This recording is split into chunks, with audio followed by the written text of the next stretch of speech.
On peut aussi, pour les selects, utiliser un tableau d'options pour alimenter les options. Bon, ça se fait parfois, moi j'ai essayé de l'éviter, parce que c'est assez restrictif, peu importe. Ici donc je vais avoir une variable qui va me permettre de récupérer la valeur de la sélection. Vous voyez, par défaut, j'ai mis la valeur A.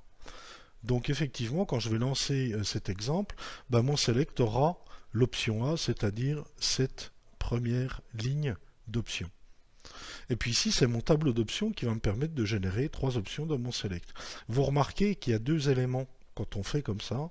Il y a la partie textuelle, c'est-à-dire ce qu'on voit ici dans la liste déroulante, et il y a la value, c'est-à-dire la valeur qui va venir dans la variable qui est, comment dirais-je, liée au select avec le vmodel.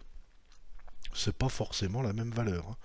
Généralement, quand vous utilisez une base de données, avec un avec un backend, bah, dans la value, vous mettez l'ID de l'élément qui a été sélectionné, et puis ici, ils sont libellés. Bah, c'est un peu le même problème. Donc quand on travaille comme ça, on a le tableau d'options, par exemple, la sélection par défaut, et puis ici, bah, toujours le même problème, hein. On a évidemment le vmodel qui est lié à la valeur qu'on va récupérer qui a été sélectionnée par l'utilisateur, et puis ici, ben, pour les options, on va faire un vfor en faisant une itération sur le tableau d'options, qui est celui-là, pour générer trois options dans notre cas. Chacune des options, je l'appelle option. Et puis, évidemment, je vais charger la valeur avec le vbind avec la value qui est ici.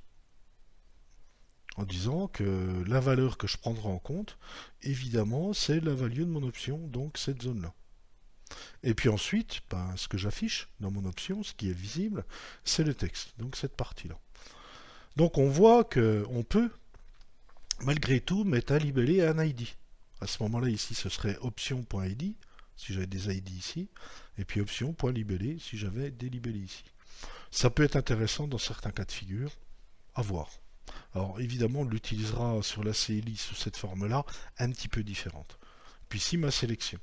Donc ne confondez pas ce que vous voyez avec la valeur que vous récupérez.